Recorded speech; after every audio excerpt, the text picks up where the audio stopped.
là, notre fameux système hybride, là, il ne marche pas. Que ce soit la partie publique, que ce soit la partie privée, vous le savez, quand vous renouvelez vos contrats d'assurance, puis quand vous renouvelez vos conventions collectives, l'impact du coût, l'augmentation du coût des assurances, ça n'a aucun sens. Et c'est surtout la portion médicaments qui coûte cher. Donc, il faut absolument se donner un levier où on va négocier tout le monde ensemble avec les pharmaceutiques, tout le monde ensemble pour avoir les meilleurs prix possibles, pour que tout le monde puisse avoir accès aux médicaments dont ils ont besoin. La deuxième déclaration de politique, c'est celle sur la santé et sécurité du travail.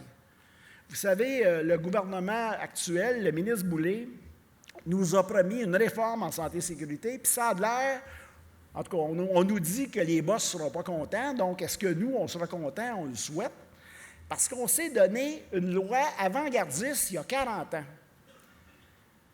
Puis il y a plein de zones grises encore qui devaient trouver application au fil du temps, puis qui n'ont jamais trouvé application.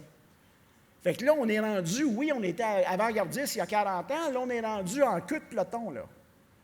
Là, on est en arrière de tout le monde, ou à peu près en Amérique du Nord. Donc, on se doit d'insister auprès de ce gouvernement-là pour qu'on améliore nos dispositions dans notre loi sur la santé et sécurité. Puis ça, bien, il y aura une manif aussi. Il y a une déclaration de politique, mais il y a une manif qui est organisée dans le cadre du Congrès, mercredi midi, devant l'Assemblée nationale. On va interpeller nos élus qu'il faut qu'il y ait des modifications en matière de santé et sécurité. Mais une chose est sûre, les deux paliers de gouvernement reculent sur la réforme du mode de scrutin. Puis tant et aussi longtemps qu'on n'aura pas réformé ça, on fait des campagnes un peu plates. Puis je le sais que ce n'est pas le fun de voter pour le moins pire.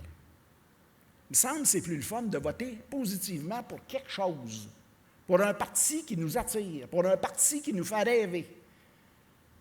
Mais on est comme pogné dans ce système parlementaire-là, autant à Ottawa qu'à Québec, de voter pour le moins pire.